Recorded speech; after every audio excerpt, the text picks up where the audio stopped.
میاں بیوی ہونے والے داماد کے بارے میں باتیں کر رہے تھے۔ شوہر: لڑکا اچھا ہے، کھلی رنگت، اونچا قد، فرمان بردار اور ناک نقشہ بھی اچھا ہے، کیا خیال ہے؟ بیوی: لیکن اس میں ایک خرابی ہے، جب ہنستا ہے تو اس کے لمبے لمبے دانت باہر آ جاتے ہیں اور چہرہ برا لگنے لگتا ہے۔ شوہر: تم خواہ مخواہ پریشان ہوتی ہو، اپنی بیٹی سے ذرا اس کی شادی تو ہونے دو، پھر نہ کبھی اسے ہنسنے کا موقع ملے گا اور نہ لمبے دانت آئیں گے۔ شوہر: میں نے دوست کو آج کھانے پر بلایا ہے۔ بیوی: آپ پاگل تو نہیں ہو گئے؟ پورا گھر پھیلا پڑا ہے، برتن بھی نہیں دھلے، کپڑے بھی نہیں دھلے، نہ کھانا پکا ہے، اور میں اب کچھ پکا بھی نہیں سکتی، وقت بالکل نہیں ہے۔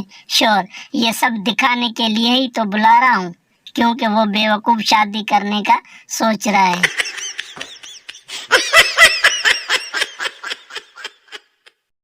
ایک آدمی کی نئی نئی شادی ہوئی، لیکن پھر بھی اسے گھر جانے کی کوئی جلدی نہیں ہوتی، وہ دیر تک آفس میں ہی بیٹھا رہتا۔ ایک دن باس نے پوچھا، بیوی سے جھگڑا چل رہا ہے کیا؟ جواب ملا، نہیں سر، ایسی کوئی بات نہیں، اصل میں میری بیوی بھی جاب کرتی ہے، شام کو ہم دونوں میں سے جو بھی پہلے گھر پہنچتا ہے کھانا اسے ہی بنانا پڑتا ہے۔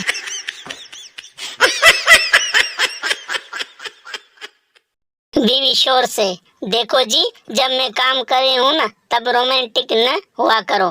کام کرتی ہوئی ماسی بولی: بیگم صاحبہ، میں بھی صاحب جی کی اس حرکت سے بڑی تنگ ہوں۔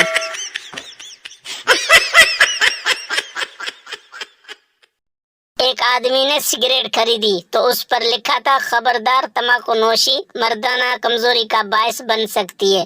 وہ بھاگا دکاندار کے پاس، سگریٹ واپس کیا اور بولا، او ماما، ایک کیڑی سگریٹ دے دیتی ہے، او کینسر والی دے۔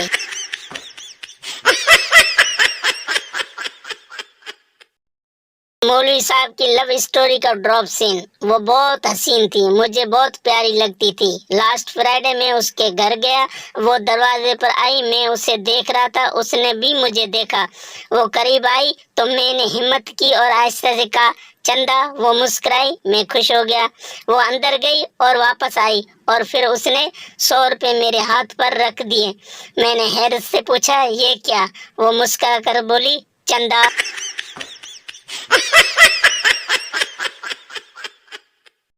شوہر بیوی سے لڑتے ہوئے کہتا ہے: شوہر، تم سارا سال کوکنگ چینل دیکھتی ہو، پھر بھی تم کو کھانا پکانا نہیں آیا۔